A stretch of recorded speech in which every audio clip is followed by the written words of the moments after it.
আপনার বক্তব্য আল্লাহ ভরসা অনেক শুনেছি, মোবাইল চালু যদি করি আল্লাহ ভরসা তাহলে শুনতে পাই। আপনার আল্লাহ ভরসার একটা বক্তব্য আমাদের মনে আছে। আপনি বলছিলেন মূসা আলাইহিস সালাম আগে আগে পালিয়ে যাচ্ছেন, পিছনে পিছনে ফেরাউন ধাওয়া করছে সদল বলে। হঠাৎ গিয়ে সামনে পাহাড় পড়ল, তিনি আর যেতে পারবেন না। সামনে মুখে পাহাড়, বামে ফেরাউন, পিছনে ফেরাউন, ডানে কুলজম সাগর, বাঁচার কোনো পথ নেই।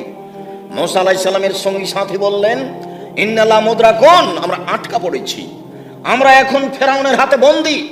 মূসা আলাইহিস সালাম বললেন, কাল্লা, কখনো নহে, অসম্ভব, এটা হতে পারে না।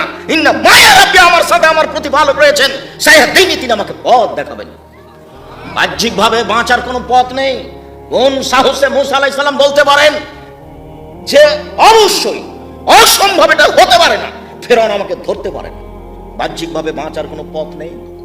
একমাত্র আল্লাহর উপরে ভরসা করে মূসা আলাইহিস সালাম এই কথা বলেন।